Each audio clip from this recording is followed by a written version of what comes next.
2025 সাল কি হতে যাচ্ছে মানব ইতিহাসের সবচেয়ে অন্ধকার অধ্যায়।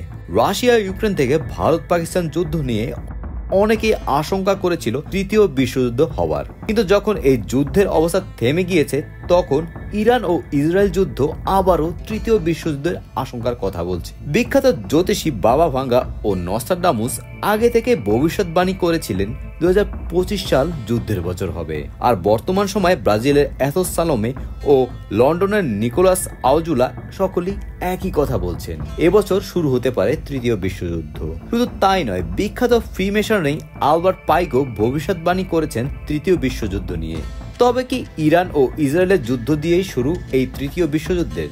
জেনে আসি কোন জ্যোতিষী কি বলেছেন।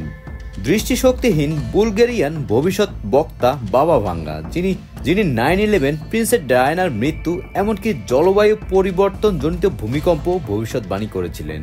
তিনি বলেছিলেন 2025 সালের যুদ্ধ শুরু হবে আর সেটি হবে মানবতা পতনের সূচনা। 1996 সালে মৃত্যু হলেও তার প্রতিটি ভবিষ্যৎবাণী যথাযথ বাস্তবে রূপ নিয়েছিল। প্রায় 400 বছর আগে ভবিষ্যৎবাণী করে গিয়েছিলেন নস্ট্রাডামুস। প্রতি বছরই তার ভবিষ্যৎবাণী যেন বাস্তবে রূপ নেয়। 16শো শতাব্দীর প্রফেট অফ ডুম বইতে নস্ট্রাডামুস বলেছিলেন 2025 সালে ইংল্যান্ড নিজেদের রাজ্য রক্ষা করতে গিয়ে এক ভয়াবহ যুদ্ধে জড়িয়ে পড়বে। তার কথায় দেশের অভ্যন্তরে ও আন্তর্জাতিক শত্রুর হাতে রাজ্য ছিন্ন ভিন্ন হবে এবং এক পুরনো মহামারী আবারও ফিরে আসবে। ইতিমধ্যে কিন্তু ইউরোপ জুড়ে যুদ্ধের সম্ভাবনা দেখা দিয়েছে, সেই সাথে করোনা ভাইরাস নতুন করে ফিরে এসেছে।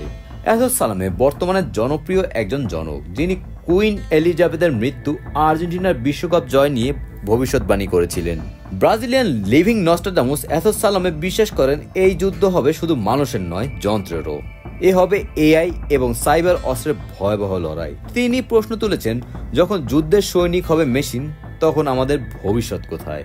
লন্ডনের মনোবিদ ও হিপনোথেরাপিস্ট নিকোলাস আউজুলা আশঙ্কা করেছেন, ধর্মীয় উগ্রতা ও জাতীয়তাবাদের নামে মানুষ মানুষের প্রতি বর্বরতায় মেতে উঠবে।